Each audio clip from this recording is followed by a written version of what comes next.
গরমের হাত থেকে বাঁচতে বাড়িতে ফ্যান, এসি, কুলার আশায় কদর কমেছে হাত পাখার। ফলে একরকম অস্তিত্ব সংকটেই এই শিল্প। এখন এপ্রিল মাস, এই সময় গত 4-5 বছর আগেও আমরা মাল দিয়ে পারতাম না, খরিদ্দাররা এসে দাঁড়িয়ে থাকতো এখানে।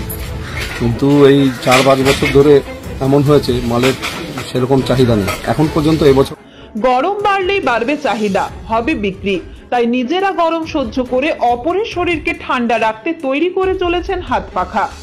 জন্যই যাই হোক কিছুটা চলছে, তাও গ্রামের দিকে এখন অতটা তো গরম আসেনি, আসবে। শহর তো এখন ইলেকট্রিসিটি চলে গেলেও ইনভার্টার নির্ভর হয়ে পড়েছে, যার জন্য তাদের অতটা লাগছে না। কিন্তু আমরা গ্রামের উপর ভরসা করে এখন ব্যবসাটা করে যাচ্ছি, তাদের উপর ভরসা করে এখনো মাল বানাচ্ছি। মূল্য বৃদ্ধির কারণে জিনিসপত্রের দাম বৃদ্ধি হওয়াতেও ক্ষতিগ্রস্ত হয়েছে শিল্প। তবুও আশা নিয়েই পাখা তৈরি করে চলেছেন উত্তর 24 পরগনা জেলার গোবরডাঙ্গার হাত পাখা শিল্পীরা। আশা করছি যে জিনিসের দামটা বড্ড বেশি আছে এই মুহূর্তে। রঙের দাম আমরা যে 200 টাকা করে লিটার কিনতাম, সেখানে এখন 350 টাকা করে লিটার।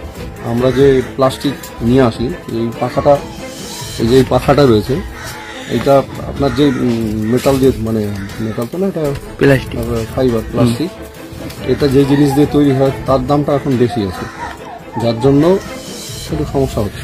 দামটা যদি কম থাকতো তাহলে আমাদের বিক্রি করতেও সুবিধা হতো, অথচ যে দামে বেচতাম সেই দামেই এখনো বেচতে হচ্ছে। এই পাখা শিল্পকে বাঁচিয়ে রাখতে যদি সরকারের পক্ষ থেকে কোনো সহযোগিতা দেওয়া হয়, তবে বেঁচে যেতে পারে পাখা শিল্পের সঙ্গে যুক্ত থাকা শিল্পী সহ তাদের পরিবার।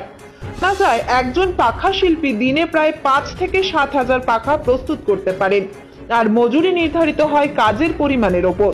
তবে পাখা শিল্পীদের আক্ষেপ, দিনরাত অক্লান্ত পরিশ্রম করার পর তারা যে মজুরিটুকু পান, তাতে ঠিকমতো চলে না সংসার।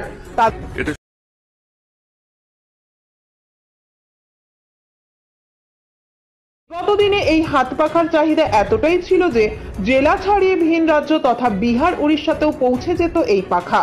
তবে বর্তমানে শহরাঞ্চলে আধুনিকতার ছোঁয়া লাগায় গ্রামের উপরই নির্ভরশীল হয়ে পড়েছে এই হাত পাখা। অতীতে লোডশেডিং এর সমস্যা থাকলেও তা এখন অনেকাংশেই কমেছে। ফলে গ্রাম্য এলাকায় যেটুকু হাত পাখা বিক্রি হয় তা দিয়েই কোনো রকমে টিকে রয়েছে এই শিল্পের সঙ্গে যুক্ত কারিগরেরা। তবে আশা, আবহাওয়া পরিবর্তনের জেরে ঝড় বৃষ্টির সময় কিছুটা হলেও চলে, এই একটু করি। কোন রকমের কষ্ট যেভাবে চলাটা সত্য সেভাবে চলে না, একটু কষ্টের মধ্যে চালাতে হয়। কি চাচ্ছেন আপনারা? তাহলে যাতে স্বচ্ছতা আসে, একটু কর্মটা যাতে বাড়ে, সে 12 মাস যাতে কাজটা হয়, কম হলেও যদি 12 মাস কাজ হয় তাহলে আমাদের চলে, মালিক তো চালাতে পারছে। আমাদের একটু কর্মটা বাড়বে, এটা আমরা চাই যাতে কর্মটা বাড়ুক। সরকারের কাছে কি চাবেন? সরকার চাই আমাদের কর্মটার মালের দাম একটুখানি সেভাবে চলে, সেইভাবে